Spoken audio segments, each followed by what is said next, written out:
So picture this. There's an old man standing at the corner of a busy street. Every few minutes, he stops people passing by and asks them for the time of the day. Most people ignore him. Some actually smirk with disgust and move on. Very few people actually stop, tell him the time, and have a conversation. There's this young man who works right across the street in a high-rise, watching the apathy of people towards this old man. So driven by sympathy, he decides that he needs to do something to make life better for this old person. Next day, he goes up to the old man and gives him a watch. Beaming with happiness, the old man raises his hand and requests the boy to wrap the watch around his wrist. "Am I looking good in this?" the old man asked. Smiling sheepishly, the young boy said, "Yeah, I guess so." The next question shocked the young boy. The old man stretched his arm further and said, "Son, can you read me the time in the watch?" The irony of the situation was not lost on the young boy. The old man was nearly blind. In the eyes of the young boy, the problem was dependence of this old man on others to know the time of the day. The solution was very simple. Get him a watch. One problem, one solution. But if I was to ask you to reflect deeply and ask yourself, did the young man really make life better for the old one? No, I don't think so. If you reflect further, then who knows? Stopping people and asking for time was the only human interaction this lonely man had in his day. And this was not the problem that he wanted a solution for. So what do we learn from this story? When we solve problems through our preconceived notions, assumptions, and biases, we create solutions that are incomplete, inaccurate, and unsustainable. At the cost of generalization, let me say this: most of us solve problems with that approach. Traditional problem-solving approach have some inherent gaps. Human-centered innovation, or design thinking, is the discipline of developing solutions in the service of people. And in my experience, there are 4 ingredients that make the design thinking recipe delicious. The first ingredient is empathy. How many of you here know about empathy? Anyone? Most of us. Brilliant. Now, my favorite definition of empathy is getting into somebody else's shoes. It surprises me how little we understand this phrase when it comes to solving problems. Let's deconstruct this statement a little bit. Supposing you're wearing your favorite pair of shoes. Now you need to empathize with somebody, right? So you need to get into their shoes now. Can you get into their shoes while your shoes are on? I don't think so. That'll be just so silly, right? So what do? You first remove your shoes, you get out of your stinky socks, and then you wriggle into the shoes of this other person you want to empathize with. Sometimes the shoes could be loose for you, and at times they could be very tight for you. In either of the situation, what is going to happen is when you wear somebody else's shoes, you understand the shape of their feet. That, to me, my friends, is real empathy.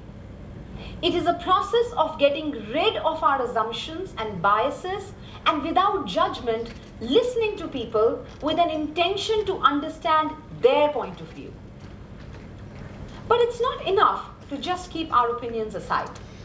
The process of empathy has a few more things, something which is so core to connecting the dots and drawing inferences. That brings me to my next ingredient, and it's all about asking powerful questions and being curious. Somebody once told me, there are no bad answers.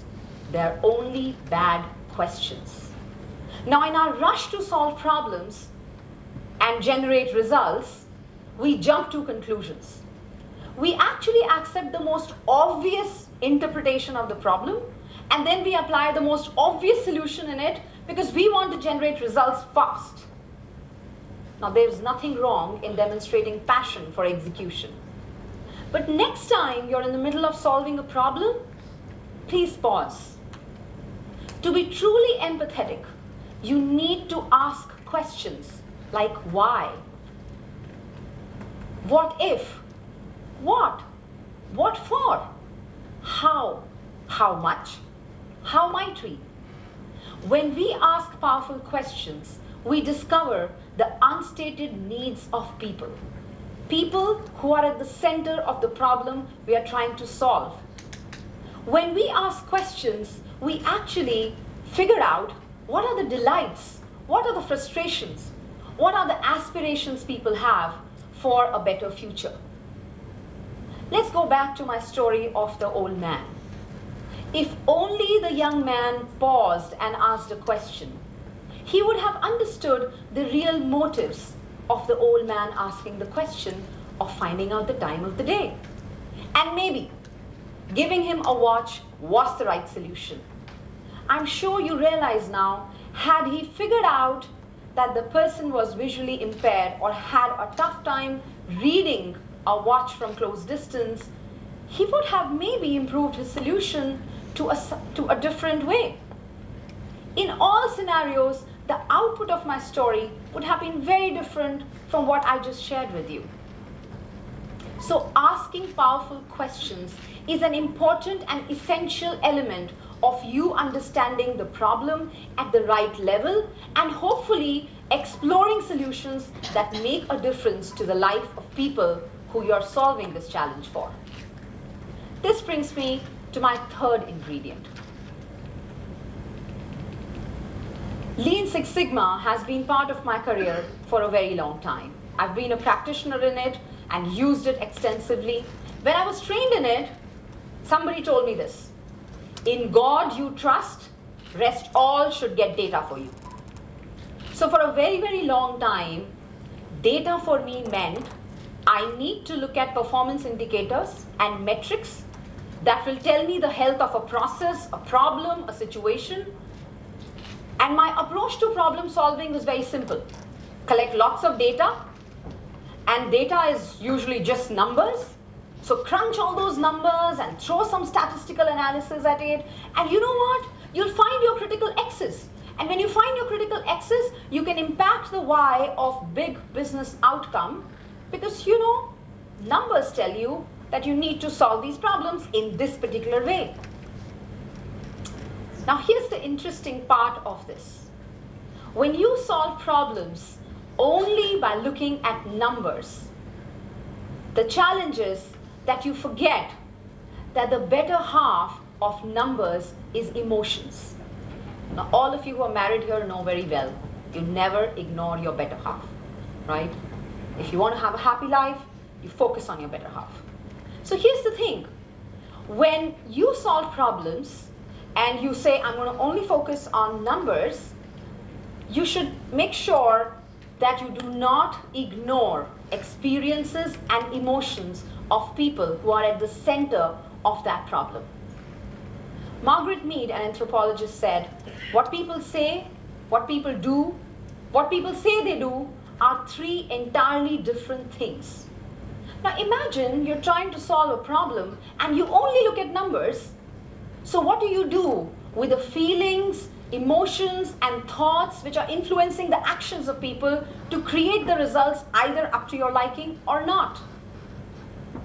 When you solve problems by balancing numbers and emotions, there is a much higher probability that you are going to see the full picture of the problem and frame your problem at the right level, explore solutions that are more relevant and more holistic. There was this leading automotive company that decided to get into small cars. And the idea was very simple. Let's target the lower income strata of the society and make sure that we elevate their lifestyle by giving them the chance to be the owner of a four-wheeler. That's awesome in India. Now, numbers were crunched like any good company should, and they did their analysis, they segmented the market, they stratified the human preferences, so to say, and they came up with a price point which they believed was going to make sure that they capture the market share. Now, contrary to common sense and data analysis, the car was a failure. And case studies later revealed that one of the primary reasons that the car could not capture the imagination of the lower income strata of the society was because they positioned the car as a poor man's vehicle. Now, I might be a poor person, but do I need a bumper sticker on my head that every time I drive through the city lanes, everybody should know I'm poor? I don't think so. Focusing on emotions make economic sense. And in the hindsight, when I think about my approach to solving problems using only numbers as data, the challenge was that I did not appreciate the value of emotions. And when I dug deeper and I asked myself, why do I do this? I realized there was a very simple reason. It is always easier to torture numbers to tell the story the way you want the world to see it. But the day you understand that emotions and numbers go together, there is a higher probability of you solving problems the way it will make a difference to somebody's life. Now, you can practice curiosity and be very empathetic, and you can balance numbers with emotions, and you will frame the best problem possible on earth. But here's the thing. Design thinking is not just about thinking. It is also about purposeful action to create solutions that truly serve the needs of the people.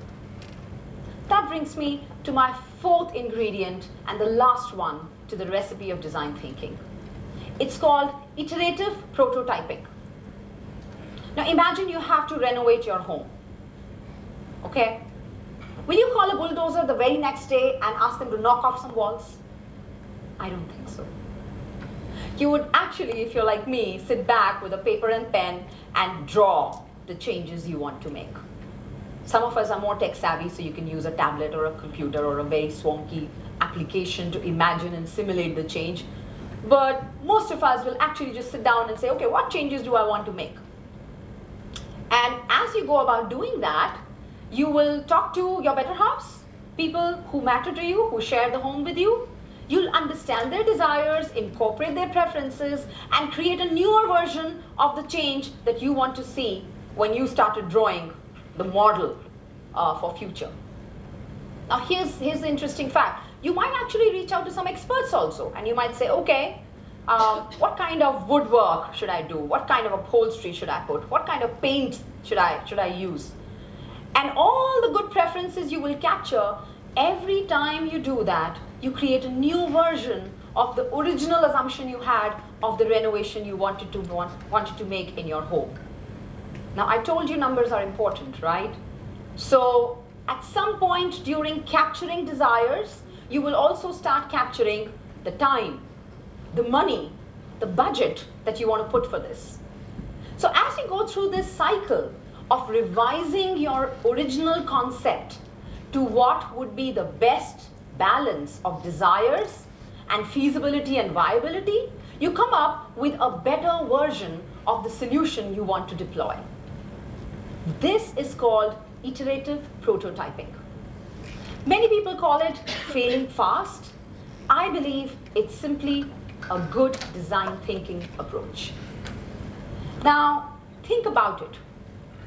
In our journey to constantly focus on changing our current realities to preferred ones, we are constantly exploring ways. So from that effect, each one of us sitting here can innovate. We are working to make things better around us. And on this journey, it is very important that we are empathetic, where you ask powerful questions and you make sure you discover the unstated needs of people who are at the center of this problem you're solving for. where you make sure that you are as rigorous about collecting numbers and analyzing them as you are about understanding emotions, delights, frustrations, and feelings of people and their aspirations to be better tomorrow. Where you make sure that you don't take one big jump to that perfect solution, but you actually take a collaborative, iterative imagination approach to move from a paper concept to a better version of a solution in reality. So your design thinking recipe is ready when you add a dollop of empathy, a pinch of curiosity, and a healthy sprinkle of collaborative, iterative imagination into a bowl of experience.